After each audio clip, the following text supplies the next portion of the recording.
নবীজি তো সামনে যাচ্ছেন, ওই হাওদার উপরে আম্মা জান আয়েশা রাদিয়াল্লাহু তাআলা আনহা উঠবে, এরপরে সাহাবীরা ওটা ধরে উটের পিঠের উপরে বসাই দিবেন। কিন্তু তিনি এতটাই হালকা পাতলা ছিলেন, অন্ধকার রাত, বোঝা যাচ্ছে না যে তিনি কি হাওদার উপরে বসা নাকি তিনি বাহিরে কোথাও আছেন। ওই সময় আম্মা জান আয়েশা রাদিয়াল্লাহু তাআলা আনহা তার প্রয়োজন সারার জন্য গিয়েছে।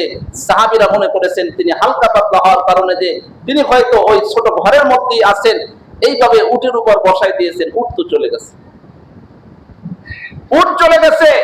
এরপরে একজন সাহাবীকে নবীজি রেখে আসছেন, যদি আমাদের কোনো মাল সামানা পড়ে যায় তাহলে সেটা উঠে নিয়ে আসার জন্য। যখন ভোর হয়ে গেছে তখন ওই সাহাবী দেখতেছে, হায় রে, একজন তো চাদর মুড়ি দিয়ে বসতে দেখা যায়।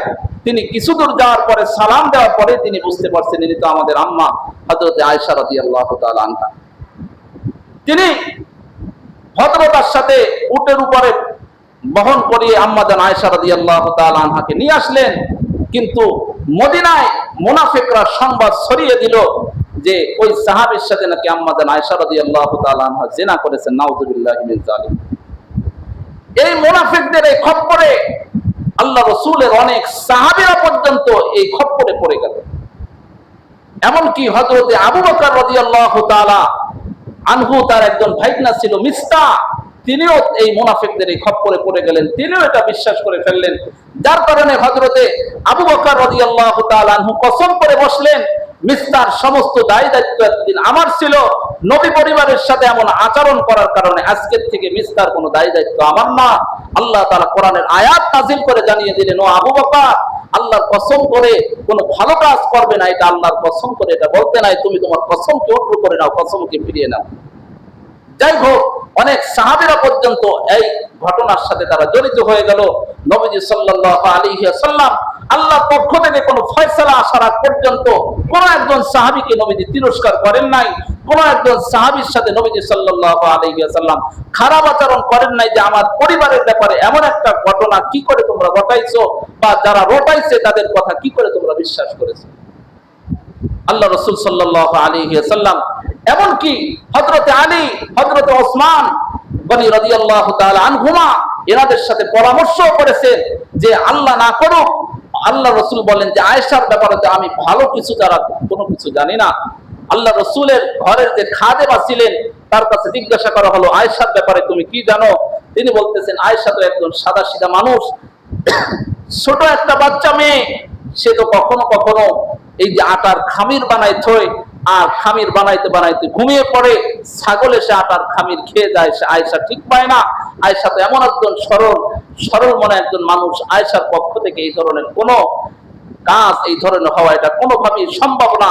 তারপরেও নবীজি সাল্লাল্লাহু আলাইহি ওয়াসাল্লাম, এখানে অনেক লম্বা ঘটনা, আল্লাহ রাসূল কোনোভাবেই একজন সাহাবীর সাথে কোন একজন মুনাফিকের সাথে এই ঘটনার কারণে নবীজি তাদের সাথে সামান্য পরিমাণ খারাপ ব্যবহার করেছেন এমন কোন দৃষ্টান্ত কোরআন হাদিসে কোথাও খুঁজে পাওয়া যাবে না। এটা হলো নবীজি সাল্লাল্লাহু আলাইহি ওয়াসাল্লামের আখলাকে হাসানা, এটা ছিল নবীজি সাল্লাল্লাহু আলাইহি ওয়াসাল্লামের উত্তম চরিত্র। কিন্তু আমরা হলাম সেই নবীর উম্মত যে নবীজি সাল্লাল্লাহু আলাইহি ওয়াসাল্লাম আমার আপনার জন্য উহুদের ময়দানে দান মোবারক শহীদ করেছেন, যে আল্লাহ রাসূল সাল্লাল্লাহু আলাইহি ওয়াসাল্লাম আমার আপনার নাজাতের জন্য তায়েফের জমিনে আল্লাহ রাসূল তার নিজের গায়ের রক্ত ঝরিয়েছেন। সেই আল্লাহ রাসূলের সেই রক্ত ঝরানো, আল্লাহ রাসূলের সেই দান মোবারক করা সেই দিন, আল্লাহ রাসূলের সাহাবীরা তাদের জীবন শহীদ করে যে দিন, নবীজির যে আখলাক আমার আপনার সামনে রেখে গিয়েছেন, সেই আখলাক আমার আপনার সামনে থেকে একেবারে সম্পূর্ণ বিলীন হয়ে গেছে। এজন্য উম্মত হিসাবে বড় দায়িত্ব হলো নবীজির আখলাক, নবীজির এই চরিত্রগুলো আঁকড়ে ধরা। নবীজি সাল্লাল্লাহু আলাইহি ওয়াসাল্লাম বলেছেন, মান তামাসসাকা বিসুন্নতি ইনদা ফাসাদি উম্মতি ফালাহু আজরু মিয়াতু শাহীদ। এরপরে নবীজি অন্য হাদিসে বলেন, মান আহাব্বা সুন্নতি ফাকাদ আহাব্বানি ওয়া মান আহাব্বানি কানা মাই ফিল জান্নাহ। আমি আর আপনি তো জানি মনে হয় সুন্নাত খালি ভাত খাওয়ার আগে দোয়া পড়া, শেষে দোয়া পড়া, আর মিষ্টি খাওয়া, এটা মনে হয় সুন্নাত। মানুষের সাথে ভালো ব্যবহার করা, এটাও নবীর সুন্নাত। কোন মানুষকে কষ্ট না দেওয়া, এটাও নবীজির সুন্নাত। একজন মানুষের সাথে হাসি মুখে কথা বলা, এটা আল্লাহ রাসূলের সুন্নাত। এভাবে যদি নেতা হয়, কারো অধীনস্থ যদি কেউ থাকে, তাহলে তাদের সাথে পরামর্শ ভিত্তিক কাজ করা, এটাও আল্লাহ রাসূলের সুন্নাত। এখানে সুন্নাত বলতে দুই একটা সুন্নাতের কথা নবীজি বলেন নাই। নবীজির গোটা আদর্শ, গোটা জীবনের যে আদর্শ রয়েছে, ওই আদর্শকে যে ভালোবাসবে আর ওই আদর্শ অনুযায়ী যে চলার চেষ্টা করবে, নবীজি বলেছেন সে আমাকেই ভালোবাসলো, আর যে আমাকে ভালোবাসলো সে আমার সাথেই জান্নাতে থাকবে। সে আমার সাথেই কি থাকবে? জান্নাতে থাকবে।